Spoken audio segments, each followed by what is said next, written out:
We're leading, just came out 2 minutes ago, 2 polls. We're leading in New Hampshire.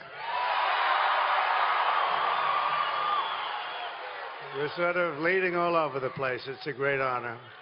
There's Donald Trump talking about the polls, final days of the campaign. Jason Miller, Senior Communications Advisor for the Trump team, with us here in studio. And nice to see you. I'm going to put the map in motion, and we'll see if you agree or disagree or where, depending on where you go for votes. Okay, now here's the total, 270 of what you need. She's at 201, he's at 164. So let's just see right now about this blue wall for Hillary Clinton. It's Wisconsin, it's Michigan, it's Pennsylvania. If she goes there, she's at 247, Jason. And then is it Florida? That would give her the presidency. Is it Virginia in connection with maybe a Colorado? That would put her at 269. Does she pick up a Florida? That puts her easily over 270. The point is, she has a number of paths. And when you're at Trump Tower and you see this, you think about what? Well, as does Mr. Trump, and I'm going to show you why, if you're a Trump supporter, why you're excited going into this final 4-day stretch. First of all, I'd point out that the red states were keeping red. So as we talk Arizona, as we talk Georgia. Okay, so I'll tick those off as you talk about them. Okay, you're saying Arizona and Georgia. Yes, we're going to keep the red states red. We've seen the numbers move in excellent direction.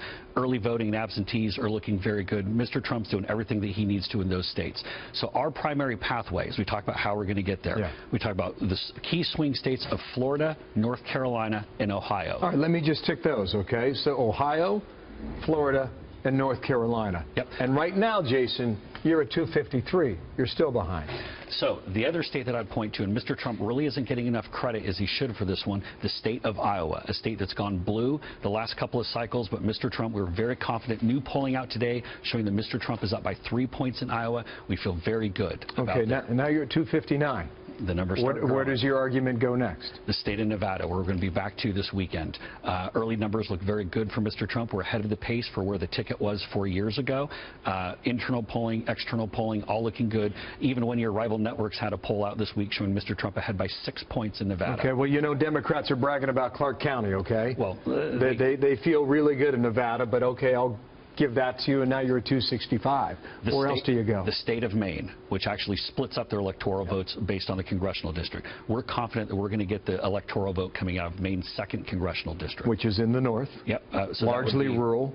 So that would be one electoral So now you're vote. at 266. Now we're at 266. This is where the fun starts. And this is where, if you look at where Mr. Trump's campaign is now, as opposed to where we were 2 weeks ago, we're in very good shape and we're very optimistic. We talk about this blue wall. Let's first and foremost, let's go. Now we need to talk about one state. I think Mr. Trump will do well and power through and get a whole bunch of wins here. But what we need to show are our number of pathways, and this is where it's grown. Look at the state of New Hampshire, 4 electoral votes. We believe that yesterday 3 new polls. Can I show you something? Yep. All right, New Hampshire. This is what we got overnight. Boston Globe. He leads by 0.4% in that poll. You put all the polls together, flip it one time, guys, for the real clear average in New Hampshire. Trump's up 1.5 points. That's the case you're making now, correct? The blue wall is crumbling, and it starts right there in New Hampshire. We're going to see in the Eastern time zone these returns coming in. Mr. Trump will be in New Hampshire. I believe we're going to be there 3 more times today, and then 2 more times before the election. You talk about New Hampshire. That's one pathway. A couple other states that I'll point to. The state of Colorado. We show the race as being a dead heat. Colorado is now a mail-in only state, similar to Washington and the state Not of Oregon. entirely, but largely. Almost entirely. You can still show up on election day and turn yours in, so there is time for people to go and deliver. Okay, let me just show our viewers in Colorado what we're seeing, okay? In Colorado, if this is right, not a whole lot of polling out of the Rocky Mountain State. 39 Clinton, 39 Trump. Put all the averages together for Colorado. Again, not a lot of polling, but she would have the edge based on what we're seeing so far.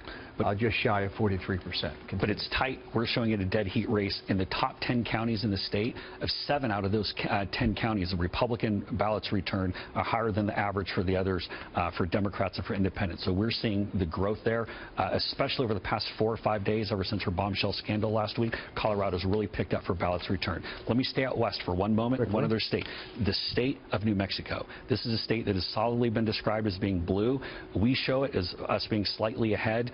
I believe Mr. Trump is going to win the state of New Mexico, and this is one that Democrats, I think, fell asleep on. And don't just listen to me. Hillary Clinton is back on TV advertising in New Mexico because they're worried that they're going to lose it. Okay, now we've got Democrats coming up in 30 minutes, okay? But you're talking Colorado, which would put you well over 270, okay, if that scenario plays out. But what they're going to argue in 30 minutes is that North Carolina is looking very good for them. Charlotte,